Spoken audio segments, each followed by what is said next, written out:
A very good morning class. बेटा आज मैं बहुत बेटर फील कर रही हूँ, तो मेरा मन किया कि मैं फटाफट आप लोगों के लिए क्लास बना दूँ। हम यूनिट 4 कर रहे थे और उसका हमारा लास्ट चैप्टर रह रहा था, डैट इज़ चैप्टर 16। इसका नाम है ethical marketing and consumer protection. इसका मतलब है कि जब हम कंज्यूमर प्रोटेक्शन की बात कर रहे हैं तो हम किस तरीके से अपनी जो मार्केटिंग एक्टिविटीज़ हैं उनको एथिकली हमें करना चाहिए। मतलब हमें कंज्यूमर के साथ उसके अंदर मार्केटिंग करते हुए, किसी चीज़ की एडवर्टीजमेंट करते हुए, प्रोडक्ट का सेलिंग करते हुए एथिकली हमें वो सब चीज़ें करनी चाहिए। अब यहाँ पे हमारा फर्स्ट टॉपिक है अनएथिकल प्रैक्टिसेस ऑफ बिजनेस, कि जो बिजनेस हाउसेज हैं वो क्या गलत प्रैक्टिसेस यूज़ करते हैं while doing their business. First is corrupt practices. Corrupt practices use करते हैं, सही टेक्निक यूज़ नहीं करते प्रोडक्ट बनाने की, चीप क्वालिटी का रॉ मटेरियल यूज़ कर लेते हैं। मिस यूज़ ऑफ पावर, उनके पास जो पावर है प्रोडक्ट बनाने की, प्रोडक्ट सेल करने की, बिजनेस हाउसेस के पास, वो लोग उस पावर का मिस यूज़ करते हैं प्राइस सेट करने में, सप्लायर्स के को अपना प्रोडक्ट डिलीवर करने में। वो वही सप्लाई करेंगे जो उनके पास है, जो कंज्यूमर डिमांड कर रहा है वो नहीं करेंगे। Next is political contribution. Business houses का पॉलिटिकल भी बहुत ज़्यादा अफेक्ट होता है, और पॉलिटिकल पार्टीज़ का बिजनेस हाउसेस पे बहुत ज़्यादा इफेक्ट होता है। पॉलिटिकल पार्टीज़ को बिजनेस हाउसेस फंड्स प्रोवाइड करते हैं, क्योंकि लेटर ऑन ये पॉलिटिकल पार्टीज़ ही हैं जो बिजनेस हाउसेस को सपोर्ट करेंगी, और जो पॉलिटिकल पार्टी जिस बिजनेस हाउस को सपोर्ट करेगी वही लॉन्गर टाइम पीरियड पे चलता है। तो ये वाइस वर्सा दोनों एक दूसरे को सपोर्ट करते हैं, ये नहीं देखा जाता कि क्या ठीक है क्या गलत है। Next is leakage of inside information. This is so unethical कि आप दूसरे किसी कॉम्पिटिटर की इन्फॉर्मेशन निकालने के लिए उन्हीं का ही किसी बंदे को आप ब्राइब कर रहे हो, ज़्यादा पैसा दे रहे हो, या अपना एक बंदा स्पेशली वहाँ इसीलिए ही भेज रहे हो कि वो सिर्फ आपके लिए क्या काम करेगा, उनकी इन्फॉर्मेशन सॉर्ट आउट करेगा, या आपका बंदा कोई बाहर आपकी ही इन्फॉर्मेशन दे रहा है। This is very unethical. Next is false recorded funds and transactions. दिखाने के लिए लोगों को या सीए को या ऑडिटर्स को टैक्स ना देने के लिए आपने अपनी ट्रांजेक्शन को गलत से रिकॉर्ड किया है, तो ये भी क्या होता है, अनएथिकल है। तो अनएथिकल प्रैक्टिसेस ऑफ बिजनेस कहाँ होती हैं, जहाँ पर आप गलत प्रैक्टिसेस, रॉन्ग प्रैक्टिसेस यूज़ कर रहे हो, पॉलिटिकल पार्टीज़ को सपोर्ट कर रहे हो, अंदर की इन्फॉर्मेशन बाहर भेज रहे हो, आपके जो फंड्स हैं, जो ट्रांजेक्शन्स हैं, आपने उन्हें गलत तरीके से रिकॉर्ड किया है। नेक्स्ट टॉपिक है इसके अंदर एथिकल या सोशल फंक्शंस ऑफ मार्केटिंग। अब जब हम बात कर रहे हैं एथिकल की, तो क्या क्या चीज़ें एथिकल मानी जाती हैं मार्केटिंग में। First is consumer service.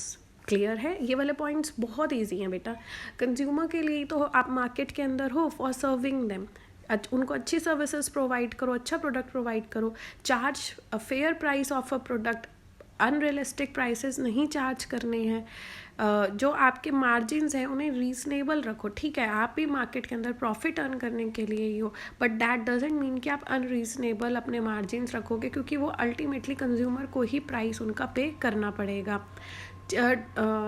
जो आपकी प्रैक्टिसेस हैं उनमें फ्रॉड नहीं होना चाहिए, जो है वो क्लियर रखो कस्टमर के सामने, नॉन डिसेप्टिव होना चाहिए। जो भी आप प्रोडक्ट सेल कर रहे हो डैट शुड बी सेफ, और जो भी आप एडवर्टीजमेंट दे रहे हो उनके अंदर जो आप क्लेम्स कर रहे हो डैट शुड बी रियलिस्टिक। बेचो अपना प्रोडक्ट, आप एक्सग्रेट करेंगे पर इतना भी मत करो कि वो कंज्यूमर को चीट ही कर रहा हो। ठीक है। नेक्स्ट है इम्पैक्ट ऑफ अनएथिकल मार्केटिंग। जब हम अनएथिकल अपने मीन्स यूज़ करते हैं मार्केटिंग में, तो क्या उसका इम्पैक्ट होता है कंज्यूमर पर या सोसाइटी पर। कंज्यूमर पर क्या इम्पैक्ट होता है, प्राइसेस हाई हो जाते हैं प्रोडक्ट के, आप बिजनेस की जो प्रैक्टिसेस यूज़ करते हो वो डिसेप्टिव प्रैक्टिसेस यूज़ करते हो, जिसकी वजह से कंज्यूमर के साथ धोखा हो जाता है। हाई प्रेशर सेलिंग का मतलब होता है एग्रेसिव सेलिंग, जो है उसी की एडवर्टीजमेंट करो, हर जगह वही प्रोडक्ट अवेलेबल करा दो कि कंज्यूमर के पास कोई ऑप्शन ही ना बचे कि कहाँ जाना है। तो this is high pressure selling, that you are selling only that product which you have, और कंज्यूमर के पास ऑप्शन नहीं है to go on for other product. Sale of unsafe products मत करो, बिकॉज अनसेफ प्रोडक्ट यूज़ करके consumer की health ख़राब होगी। प्लान्ड ऑब्सोलेंस का मतलब होता है कि बेटा आप जानबूझकर किसी प्रोडक्ट की लाइफ कम कर रहे हैं। ऑटोमोबाइल सेक्टर में ये देखा जाता है कि ऑटोमोबाइल्स आपने ले लिए तो कम से कम आप उन्हें 7-8 साल तो चलाओगे। If you have invested 10 lakh in a car, तो आप एटलीस्ट उसको 7-8 साल तो चलाओगे। पर जो अनएथिकल एडवर्टीजमेंट है या मार्केटिंग है वो इस तरीके से होती है कि वो मजबूर कर देती है लोगों को जल्दी से अपना प्रोडक्ट डिस्कार्ड करने की और नए प्रोडक्ट पर मूव ऑन करने के लिए। तो आप जानबूझकर प्रोडक्ट को पुराना दिखाते हो। Next is poor services to disadvantage customer. Excuse me बेटा, I am really very sorry बेटा, अभी पूरा रिकवर नहीं कर पाई हूँ पर बहुत बेटर हूँ। I am really sorry for this. Poor service to disadvantaged consumers means कि जहाँ तक आप नहीं पहुँच सकते, जैसे रूरल एरिया के जो कस्टमर्स हैं या जिनके पास ज़्यादा ऑप्शंस नहीं है, आप उनके साथ या उनकी तरफ ध्यान ही नहीं दे रहे हो या उन्हें गलत सर्विसेज प्रोवाइड कर रहे हो या उनकी नीड के अकॉर्डिंग प्रोडक्ट ही नहीं बना रहे हो। So this is very unethical. आपके लिए सारे कंज्यूमर्स इक्वल हैं। Next is impact on society के ऊपर क्या इम्पैक्ट होता है अनएथिकल एडवर्टीजमेंट का। Too much emphasis on materialism. कैसी आप मार्केटिंग कर रहे हो, हर चीज़ में आप दिखा रहे हो कि अच्छा आपके पास ये नहीं है तो आपको फ्रेंड सर्कल में आप लो फील करोगे। ये तो स्टेटस का एक मार्क है कि आपके पास ये होना चाहिए। तो आपकी जो मार्केटिंग है वो किस चीज़ के ऊपर बेस्ड है, ओनली मटेरियलिस्टिक चीज़ें। और लोगों को ये फील होने लग जाता है कि अगर मेरे पास ये नहीं है तो उनके अंदर कॉम्प्लेक्स आ जाता है कि मैं अपने फ्रेंड सर्कल में कैसे एग्जिस्ट करूँगा, मेरा स्टेटस कैसे रहेगा। तो उस चक्कर में वो ज़्यादा परचेज़ करना स्टार्ट कर देता है। Next is too much emphasis on private goods. Public transport या पब्लिक कन्वीनियंस या पब्लिक चीज़ों को छोड़कर लोग किसके ऊपर चले गए हैं, प्राइवेट गुड्स, क्योंकि उसकी मार्केटिंग ही इस तरीके से हो रही है। अगेन जैसे 2 व्हीलर्स हैं तो उसमें दिखाया जाता है अगर आपके पास है तो आपके लिए कितना आपकी सहूलियत हो जाती है, आप कंफर्ट में आ जाते हो। तो उन चीज़ों की मार्केटिंग की जा रही है जिससे हर कोई एक अपनी खुद की वो चीज़ें चाहता है रेदर देन पब्लिकली भी वो चीज़ें अवेलेबल हैं, हम उनको नहीं देखते हैं पर हम मार्केटिंग की वजह से उन्हें प्राइवेटली ऑन करना चाहते हैं।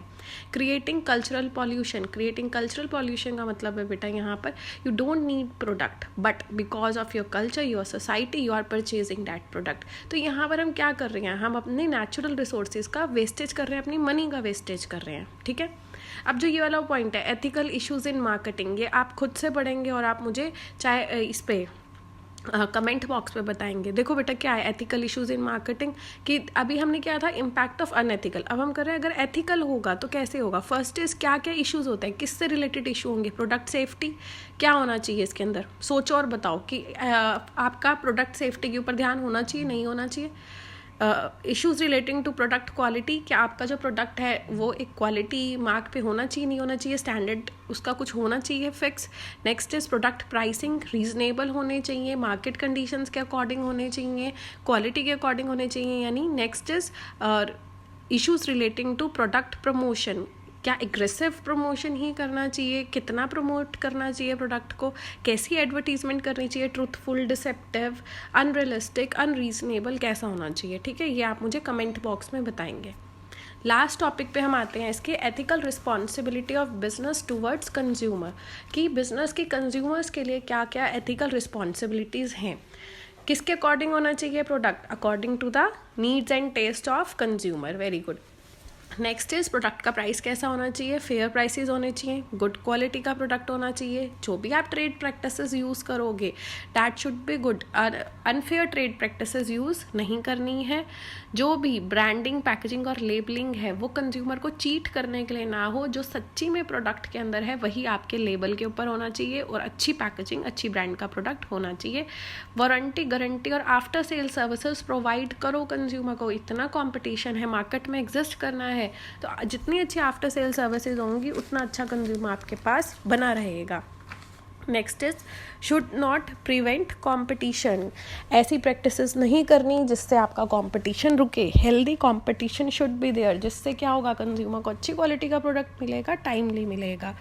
लास्ट इज़ हेल्दी कंपटीशन, वो मैंने आपको ऊपर ही बता दिया कि हमें कंपटीशन को रोकना नहीं है, उसे प्रिवेंट नहीं करना, प्रमोट करना है। कौन से कंपटीशन को, हेल्दी कंपटीशन को। ठीक है बेटा। मैंने अपनी तरफ से बेस्ट ट्राई किया है बच्चे आपको समझाने का। मुझे खुद को ही लगता है कि वीडियो बहुत स्लो चल रहा है। मैं ट्राई करती हूँ अपने आप को पुश करने की, अच्छे से बोलने की, फिर मुझे कफ का इशू हो जाता है, इसलिए स्लो करके ही मैं सोच रही हूँ कि आपका वो हो जाए। अब एटलीस्ट मुझे तसल्ली है कि आपकी 4th यूनिट भी कंप्लीट हो गई है। अब हमारी सिर्फ 3rd यूनिट रह रही है, वो भी एकदम छू मंतर की तरह हम ख़त्म कर देंगे। उसमें 3 चैप्टर्स तो बहुत ईजी हैं, 2 चैप्टर्स हैं जो मैं अभी आपके छोड़ूंगी, जो हम बाद में करेंगे। तब उससे पहले हम सारी रिवीजन करेंगे। इस वाले चैप्टर में किसी को कोई प्रॉब्लम हो तो एकदम फ्री फील करके अपनी मैम से पूछ सकता है। सब बच्चे अपना ध्यान रखो, अपने घर वालों का ध्यान रखो और अपनी ज़िंदगी को फुल मज़े में एंजॉय करो। ठीक है बेटा, बाय, टेक केयर।